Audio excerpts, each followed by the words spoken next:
Good morning बच्चों। आज हम लोग हिंदी की संचिता बुक से चैप्टर 5 गोलू का घर पढ़ेंगे। बच्चों, इस पाठ में घोंगे के बारे में बताया गया है।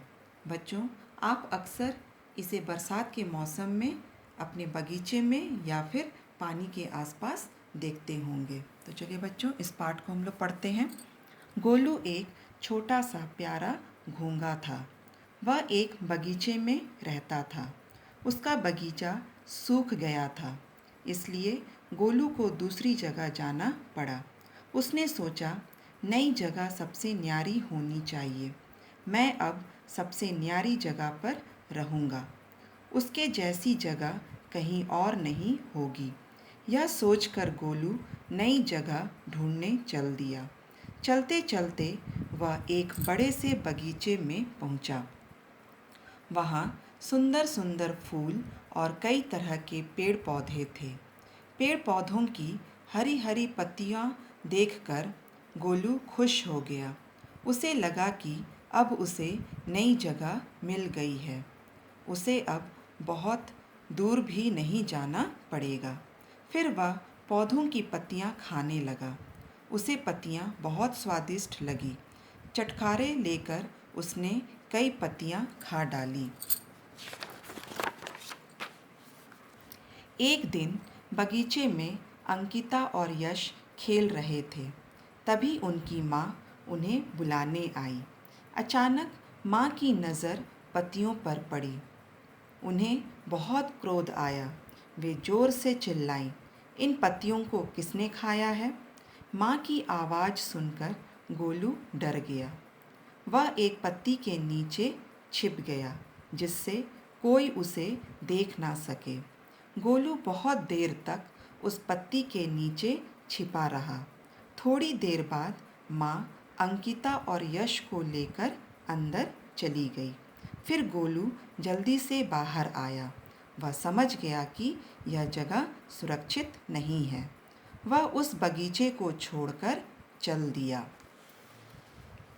धीरे धीरे रेंगता हुआ गोलू अब सेब के बाग में पहुंचा।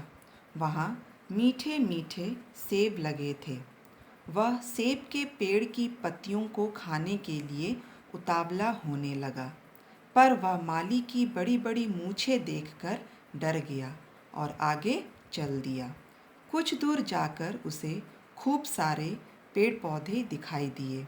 तभी अचानक उसे पानी की छप छप आवाज़ सुनाई दी। गोलू खुश होकर तेजी से उधर चल दिया। वहाँ उसे सुंदर झरना दिखाई दिया।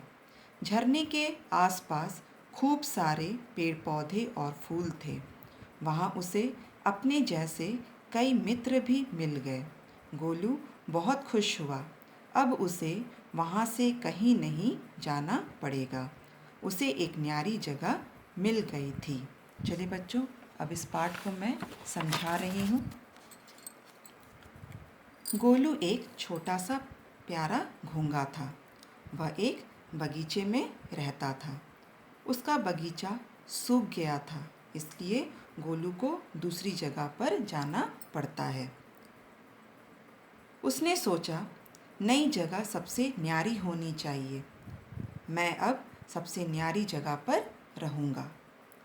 उसके जैसी जगह और कहीं नहीं होगी। यह सोचकर गोलू नई जगह खोजने के लिए निकल पड़ता है। चलते चलते वह एक बड़े से बगीचे में पहुंचता है। वहाँ पर सुंदर सुंदर फूल और कई तरह के पेड़ पौधे थे। पेड़ पौधों की हरी हरी पत्तियाँ देखकर गोलू बहुत खुश हो जाता है। उसे लगता है कि अब उसे नई जगह मिल गई है। उसे अब बहुत दूर भी नहीं जाना पड़ेगा। फिर वह पौधों की पत्तियाँ खाने लगता है। उसे पत्तियाँ बहुत स्वादिष्ट लगती है। स्वादिष्ट का अर्थ होता है स्वाद से भरा हुआ। चटकारे लेकर वो बहुत सारी पत्तियाँ खा जाता है।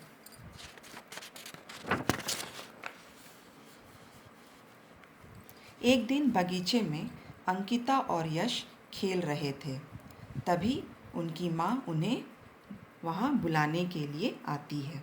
अचानक माँ की नज़र जब पत्तियों पर पड़ती है तो उन्हें बहुत गुस्सा आता है। वे ज़ोर से चिल्लाती हैं और बोलती हैं, इन पत्तियों को किसने खाया है? माँ की आवाज़ सुनकर गोलू बहुत डर जाता है। वह एक पत्ती के नीचे छिप जाता है ताकि उसे कोई देख ना सके। गोलू बहुत देर तक उस पत्ती के नीचे छिपा हुआ रहता है।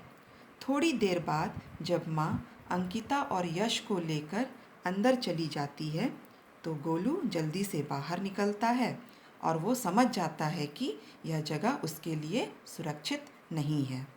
वह उस बगीचे को छोड़कर वहाँ से चला जाता है। धीरे धीरे रेंगता हुआ जब गोलू सेब के बाग में पहुँचता है तो वहाँ पर उसे मीठे मीठे सेब दिखाई देते हैं। वह सेब के पेड़ की पत्तियों को खाने के लिए उतावला होने लगता है, पर वह माली की बड़ी बड़ी मूछें देखकर डर जाता है और आगे चल देता है।